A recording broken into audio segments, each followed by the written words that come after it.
Prices of gold, and other precious metals, fell on Wednesday due to stronger U.S. yields and national currency. The decline comes on the backdrop of expectations of new interest rate increases next month amid persistent inflation in the United States and elsewhere. Spot gold was down 1.7% at $1,970.31 per ounce by 12 o'clock GMT, while U.S. gold futures were down 1.9% to $1,982. We have both the tools we need and the resolve it will take to restore price stability on behalf of American families and businesses. The economy and the country have been through a lot over the past 2.5 years and have proved resilient. It is essential that we bring inflation down to our 2% goal if we are to have a sustained period of strong labor market conditions that benefit all. From the standpoint of our congressional mandate to promote maximum employment and price stability, the current picture is plain to see. The labor market is extremely tight, and inflation is much too high.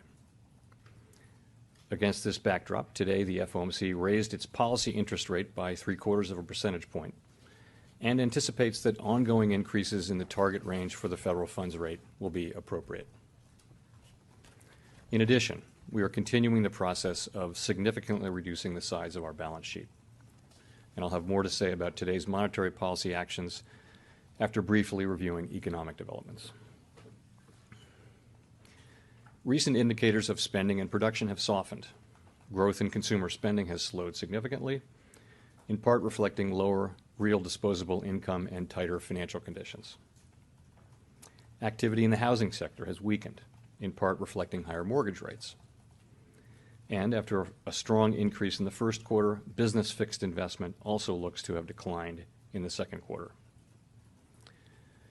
Despite these developments, the labor market has remained extremely tight, with the unemployment rate near a 50-year low, job vacancies near historical highs, and wage growth elevated. Over the past 3 months, employment rose by an average of 375,000 jobs per month, down from the average pace seen earlier in the year, but still robust. Improvements in labor market conditions have been widespread, including for workers at the lower end of the wage distribution, as well as for African Americans and Hispanics. Labor demand is very strong, while labor supply remains subdued, with the labor force participation rate little changed since January.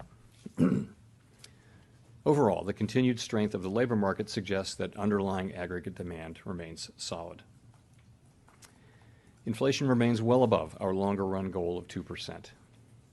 Over the 12 months ending in May, total PCE prices rose 6.3%, excluding the volatile food and energy categories.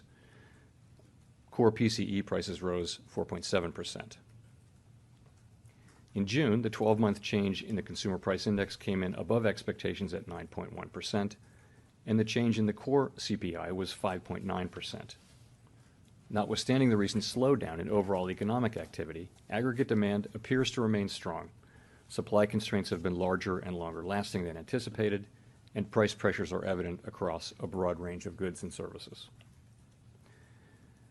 Although prices for some commodities have turned down recently, the earlier surge in prices of crude oil and other commodities that resulted from Russia's war on Ukraine has boosted prices for gasoline and food, creating additional upward pressure on inflation. The Fed's monetary policy actions are guided by our mandate to promote maximum employment and stable prices for the American people.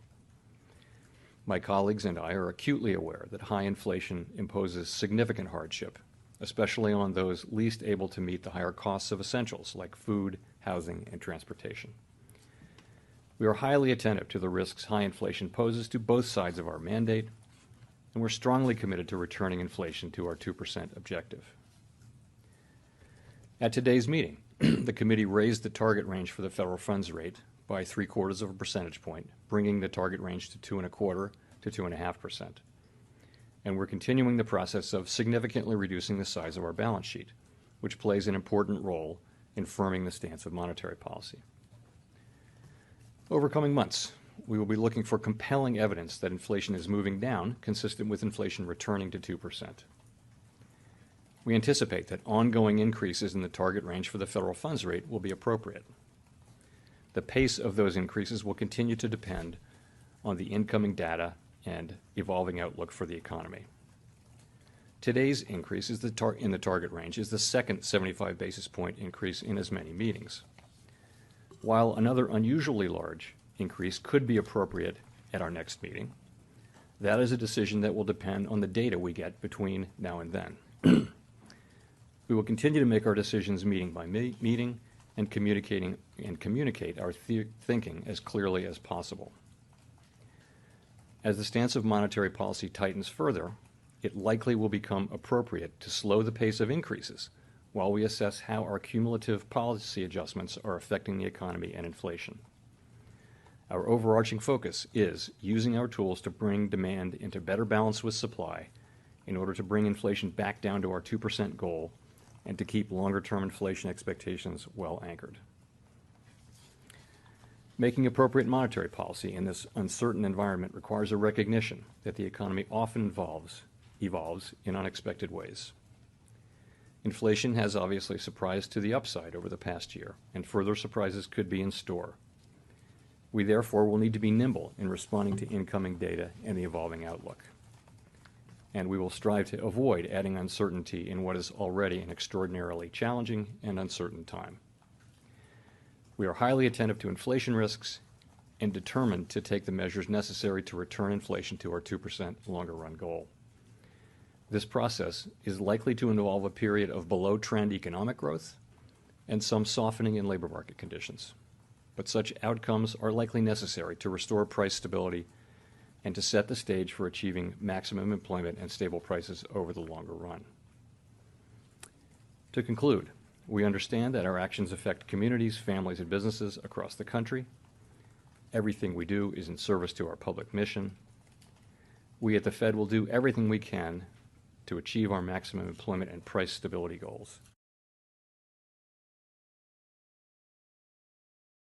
She's focusing on gold today. Hi, Manisha. Hi, Sumaira. Yes, I am. And after a worst day decline in a week, we've seen some recovery come in for gold prices in the Asian markets right now. So 1870 or thereabouts is where we are trading. Yesterday, we saw a decline almost up to $1,850 per ounce as well.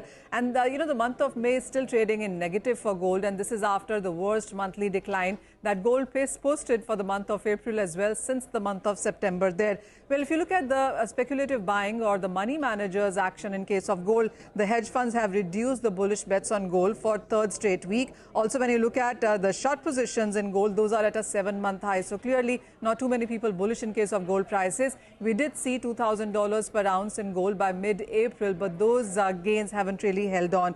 The strength in dollar index at around 2-year highs continues to weigh onto the gold prices. So is the case with the high treasury yields, and the fact that the central global banks also have increased interest rates has weighed on gold prices. But the next chart is really interesting because even as you have seen gold not give you so much gains when it comes to dollar, where gold has gained up to nearly just 3% in this year, the other currencies have done quite well. In the Indian rupee terms, the gold prices have gained up by 7%. That's because of the depreciation that we've seen in rupee. Same is the case with Australian dollar, Chinese yuan, where gold is up by nearly 5 to 7% in this year. The major declines clearly have come in for the G7 currencies like the euro, Swiss franc and Japanese yen, and that is where in these currencies is where the gold clearly has performed well, way better in this year, up by nearly 12 to 17%. Markets do believe that if 1850 of a support continues to hold in case of gold prices, then it is going to be this on the lower side to 1975 on the higher side as a range that could play in case of gold prices for this month. All right, Manisha, thanks a lot for bringing us that quick update on the gold prices. For our own markets, it's been quite a turnaround like we told you. So let's do one thing. We'll get into a short break now, but when we come back, we'll discuss the market technicals. Mitesh Thakkar will join us. We'll also get you some top trading bets.